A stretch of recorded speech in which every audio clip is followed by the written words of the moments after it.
Hey everybody, it's Brandon with RPG Overviews, and I am back looking at Old School Essentials Adventure Anthology number 2. I looked at the first one. That was a real fun video to make, and this is going to be the same pretty much. This is a great product once again. I highly recommend you pick it up. I'll have a link down in the description if you want to pick it up through Drive to RPG, the PDF, or if you want to get it print and PDF from Exalted Funerals website, I'll have a link to that as well. But I will let you know that if you want to support my channel, if you buy anything from Drive to RPG through one of my links, it does have my affiliate on there, and I get a little bit of a cut from it so that I can maybe buy more stuff to make more videos. And just to help support the channel. I'm over 400 videos now. Of course, some of those are not all RPG videos, but yeah, I've been doing this for a while, and I really appreciate everybody that's been watching them recently. So I'm going to spoil this. Let's go ahead and go into it, and I'm going to go ahead and just tell you right now off the bat, I think this is better than the first anthology. Now, I just prefer it. Now, I don't want to take anything away from the first one. The first one is great. I just think this one's got just a little bit more versatility because the third adventure from the first anthology, which is called The Sunbathers, you can watch that video, and I'll have it linked at the end of this video. It may not be for everyone. It's a little bit different, and I think it's really good. Everything from the first one is good. It's just it may not be as versatile as other people might enjoy. Not really thinking for myself, but more for people who might pick it up. This fourth one in here is a good one. The third and the fourth one are also good. They're a little bit different, but they're not as different as I think the Sunbathers from the first anthology and the Comet adventure, the last adventure in the anthology. That's just different with it being a hex crawl, but I really think it's good in what it's doing. I just think for 4 standard normal map adventures, this anthology really brings it, and I really dig it a lot. Glenn Seal is back, of course. They're using him again. Glenn Seal is one of the best cartographers in the OSR business. He does great work, and it gives a real great cohesion whenever you're using him for all 4 of these maps.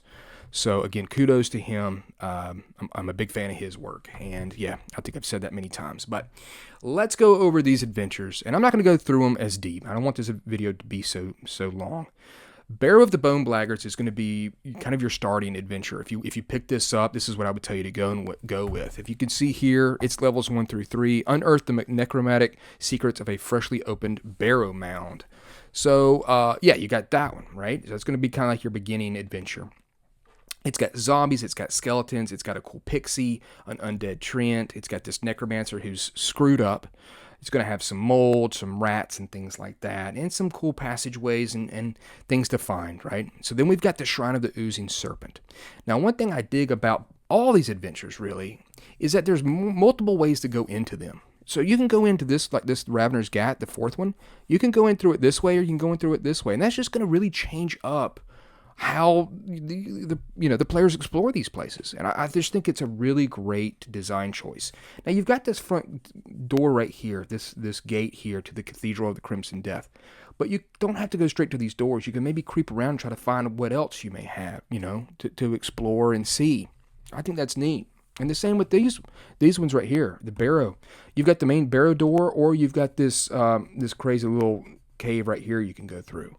In Shrine of the Oozing Serpent, you've got this big one here, or you've got the main front door that's got a bunch of like clockwork debris in your way.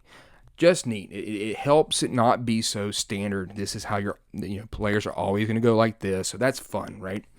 So let's go ahead and go into it. You're going to have your breakdowns of what they are. Barrow of the Bone Blaggards, levels 1 through 3 dungeon adventure. This is going to be a thing where a necromancer has used a spell and he's animated to command an army of the undead, but he doesn't really have control over them. They're skeletons and zombies that are run amok in this place. He is actually a prisoner in number 22 there, and he's trying to figure out how to get out of this mess, and they are acting like they're alive. They're drinking, they're having fun, they're partying, but they're kidnapping people, and some people are actually taking and like removing their skin to try to wear their skin. They want to be human. They want to have flesh, right? So it's a great starting adventure because it's going to have creatures that you kind of know, a neat kind of design. It's not too big. None of these maps are very big, which I'm glad for. These are great adventures to just hopefully be able to get into one session when you're starting out, maybe showing somebody, especially these low-level adventures, right? So we got random happenings, skeletons and zombies, giant rats, maybe a carcass crawler, maybe a skeleton hand that skitters across the floor. It's going to have a cool vibe to it with that whole Barrow vibe, right? And then you're also going to hear maybe some sounds of revelry, and that's going to be from those skeletons, and they're having a great time. So there's also a cool pixie. She's trapped underneath in a cairn, and you can free her. She wants to get back to her little cave that she lives in, and you can explore that as well. They're going to tell you about the undead, of course, how it is. There's vermin in there. There's the undead Trent, and he doesn't like what's happened to him. He's turned undead, and he wants to return both to. He said he wants to return both to death, as things should be. He says he sees this new form and other undead as an affront to nature. So he's like, this ain't good for me. So let's go ahead and fix it however you can. So general notes about construction and lightning, that whole same thing. Cool piece of art here with them living it up. And you're going to be able to go into those two different areas, the circular stone or the crawler tunnel.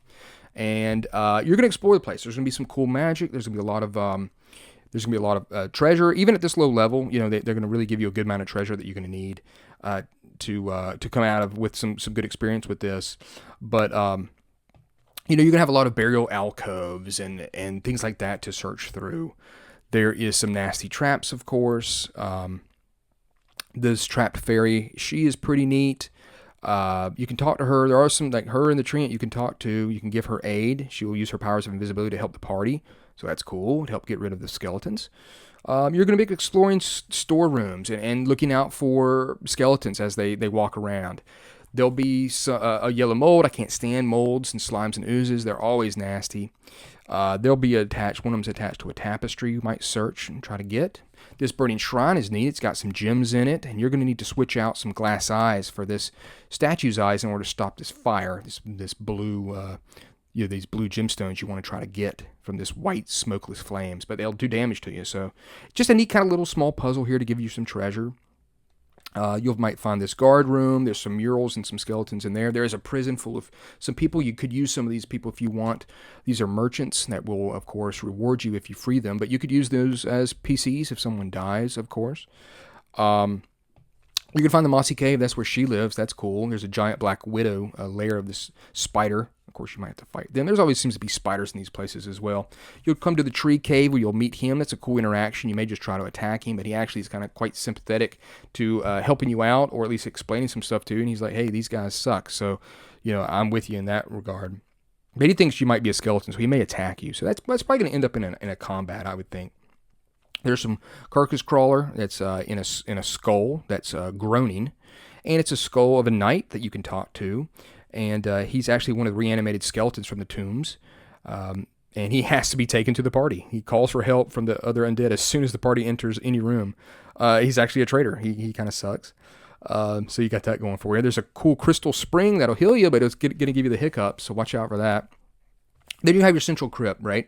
That's where they're all having a great time. Skeletons, zombies, drinking, laughing, singing, relaxing. They may try to, hey, come party with us, and then they're going to try to jump you and kill you. So this could be a nasty fight here. There's a lot of skeletons, a lot of zombies. Hopefully you've got a cleric to go in there to try to push or get rid of some of these guys. And then you're going to have the wizard's chamber where Quintus is. Now this is an interesting one because he kind of did this, and you could try to help him out. He is a prisoner, but if you kill him, it also destroys all the skeletons and zombies. So a little bit of a choice you're going to have to make. And then you've got the Dead Grimoire. It's going to pretty much explain how you can turn, it's a spell, and you're going to be able to take the remains of, and make them into animated undead. So watch, that could be something you could use if you wanted to do that at some point. And then we have Shrine of the Oozing Serpent. Cool adventure, gnomish temple. They give you a couple ways that you may want to go in here. It's kind of generic. It's kind of like, well, we need help. Somebody's been attacking people. The local duke they've been attacking people. People have seen some large shape slithering through the marsh. It's leaving a trail of black grease in the wake. And we'll come to find out that black grease is a grease dragon named Sootmerk. Legendary grease dragon destroyed the shrine. So yeah, it's a neat creature with a really cool piece of art at the end. We've got some random happenings here too. There's these things called soot snails. They're about the size of a cat, but they're a snail that's going to try to kill you. You've got an NPC. His name is Gorthistle. He is a gnome treasure hunter. He seeks out a sword and a crown from this gnomish temple, and he also wants to kill the dragon. So that's cool. You've got gloops. That's going to be your main enemy. They are slimy amphibious humanoids with toad-like heads and limbs. They're flabby and haunched and vicious. And they're just a cool, good enemy to fight in this place. And the captain of them is Captain Gullion. And yeah, they're going to be in there too. They worship Sootmerk, so very neat. And they'll tell you a little bit of history. We got all the stuff that we normally know, the construction, the lighting, 2 different ways to go in there. You may see like this severed brass hand that crawls blindly, grips anything it bumps into. It's going to let you know that there's a bunch of gnomish contraptions in there. This is a great piece of art. Again, the same artist that did one of the adventures. I think it's the second one from the first anthology, showing you the PCs in action. That's great. You're going to come across, you're going to search a different couple places. Of course, again, it's going to be based off which entrance you go to. But you might find some stuff like crab spiders. This right here is the actual shrine to Mulvis, and it's a statue of him, and it's 12 feet high. It's got these 3 brass lightning bolts, and you can kind of use those to activate some stuff, or throw them and use them as a lightning bolt. That's pretty ingenious. You're going to have crab spiders. There's this automaton of Mulvis, and you're going to run into this Gorf Thistle guy. And he's going to go with you. He's got his automaton dog, Butch. You can have some fun role-playing that, so that's going to be neat. He is searching he's searching this place. He wants to get that sword and that crown. And that's going to be good to have some cool NPC interaction right there. There's those gloops. That's how they look with the soot snail, so that's cool. The foundry is neat. That's where the sword is, and you can use one of those lightning bolts to liquefy the iron, and it frees the embedded sword. So that's cool. I like that. And the sword's really good versus like demons and devils and stuff like that. There's a prison with some gloop guards in it there. You're going to have the catacombs. Now, the catacombs are going to be interesting because that and the tribute checkpoint, these whole areas here, you're going to have, in the alcoves, you're going to have all these different gnome mummies. And they're not going to attack you or anything like that, but it's just going to be cool to search a mummy. They're going to be right here. You search a mummy and find out what they have on them. Some of it might be a magical item or something shiny, but just what they've got in their hand, the way they look. Here's a cool piece of art here. There will be some gloops, of course, as well. But one thing is neat, the tribute checkpoint is going to be a place where the gloops will actually kind of stop you and be like, do you want to give tribute? Are you here to give tribute to the black one? And you could be like, well, yes, I am. And it's just a way for you to kind of maybe pay them off so you can get close to the dragon. Or you could just slaughter these guys, of course, as well. It's going to be a big bloodbath. And that's going to be as you travel down to see him here, number 12. And what a great piece of art that is, showing you. I just really dig that. This guy's taking some grease right in the face. That's detrimental. You don't want that. This is Sootmerk's, it's a funny word, and you say it a bunch. Sootmerk's puddle. And he's got a bunch of guards there. You can talk to him, and you can try to parlay with him and kind of blow a bunch of smoke up his butt. But more than likely, you're going to try to kill him. But I just like the way it looks. It's a cool piece of art. I dig it. So it's a good adventure. I like that one a lot. It's actually one that really stands out to me. Of course, because it's kind of nasty. And then we got Cathedral of Crimson Death.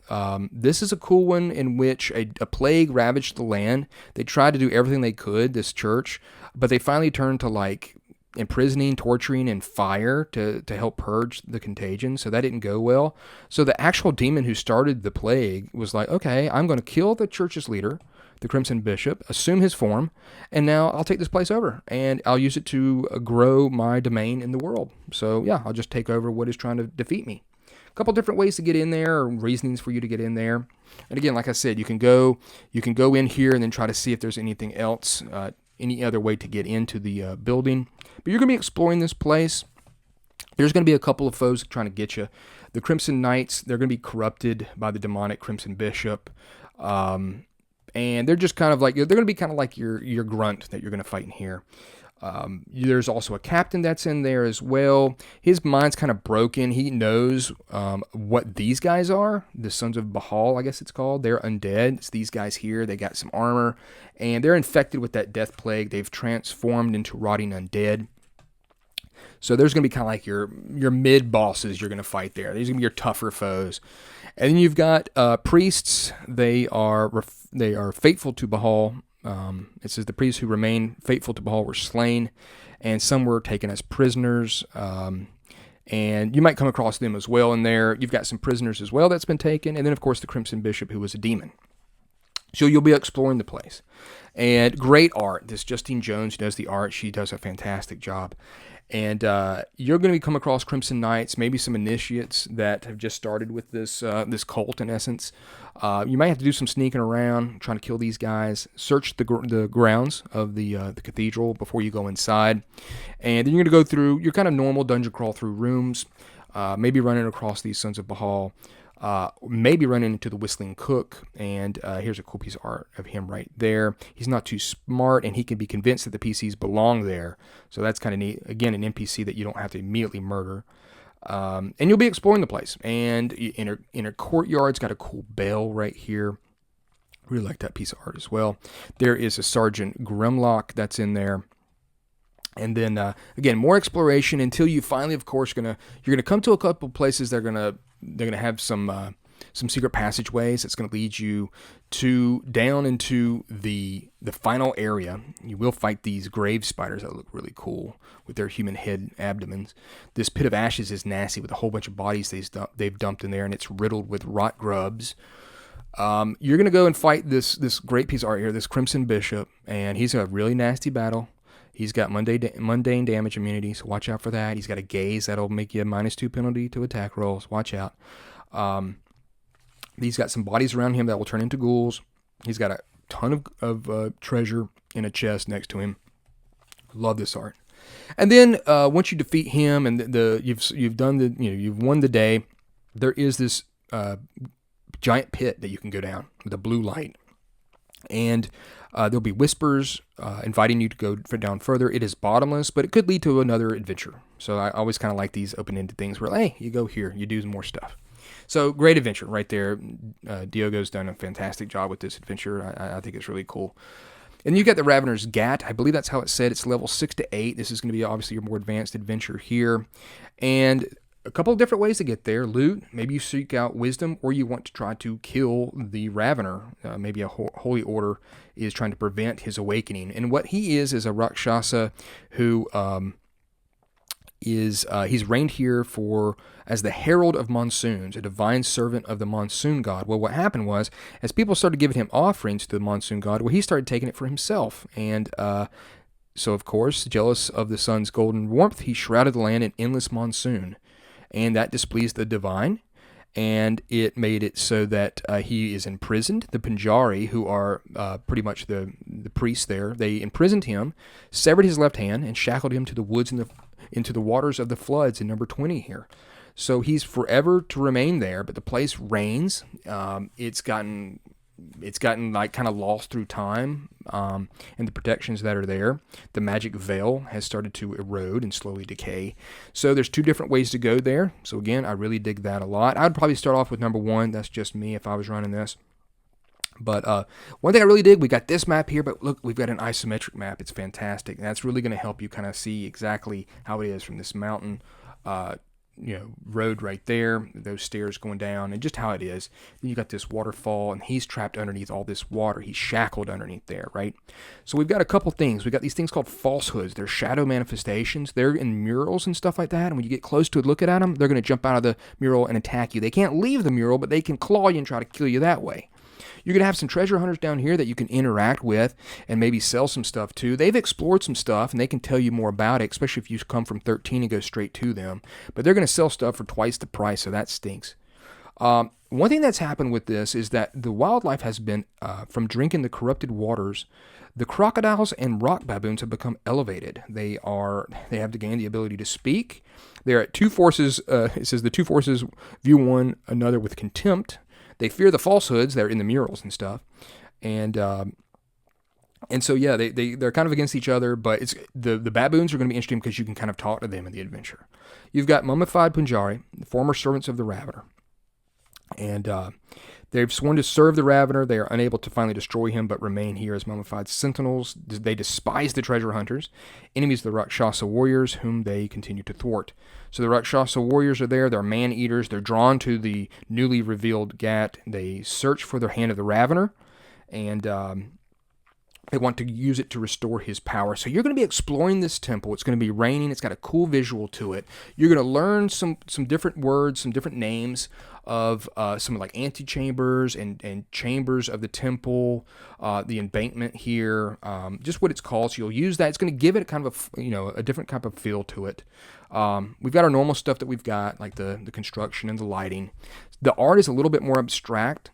Some people may dig that, some people may not. I think it's kind of neat. It fits well with the different location that this adventure is set in. And then you're going to do your dungeon crawl, and you're going to find like the falsehoods. You're going to come across a lot of murals. It's going to tell a lot of the story. You'll come across the elevated baboons. They speak with bickering yaps. They behave like languid nobility, and that's going to be fun maybe to role play. And it may not be that you have to just straight kill them. You could try to interact with them. They may try to attack you. It says that it ignores the adventurers unless treated with courtly etiquette. So that's fun. That they think that they're nobility. I like that a lot. And then you're going to find the hand. The hand is going to be very cool. And the hand is a big thing about this adventure, whether or not you find it and get it and what you do with it. You'll run across some of those crocodiles. There is a way to drain the water that the Ravener is in. And that plays a part in it as well. Whether or not you do that is one of the ways actually to get to him so that you can kill him or interact with him.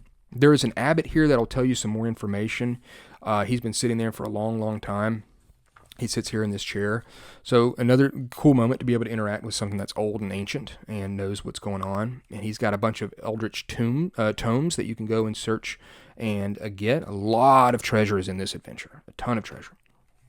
And so we're going to go and, there's going to be some giant bats, more falsehoods, exploring different shrines and temple rooms, coming across the treasure hunters, dealing with the elevated crocodiles or not.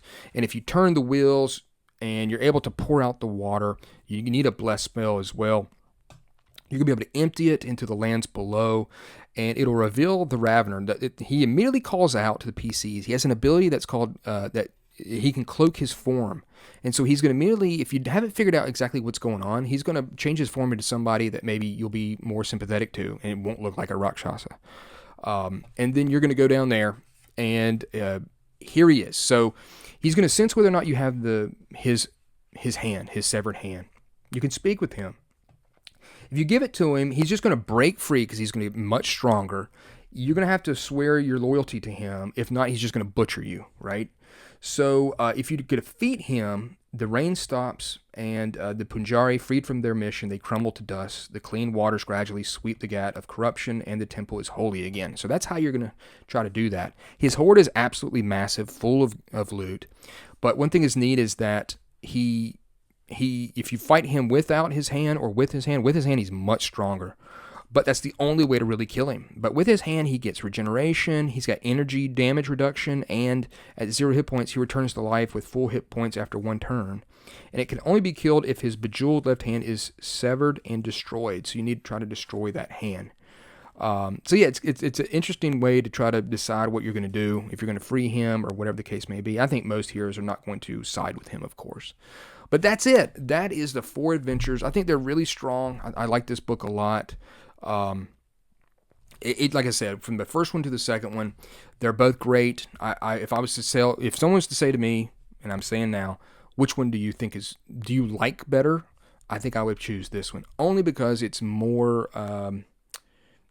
in the vein of what I expect. The Sunbathers is a very different type of adventure that might not be for everybody in the first anthology, and the Comet Adventures is a hex crawl that you have to do some work with. Now, granted, you should be able to do that work once they've gotten your player characters up to that level if you're running this stuff.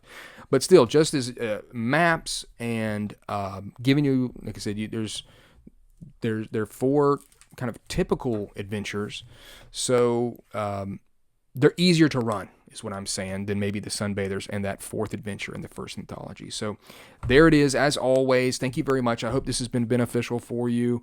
Like, subscribe, share this video, tip your waiter and stuff like that. And I appreciate everybody watching, and I will be back with a new video soon. So thanks a lot.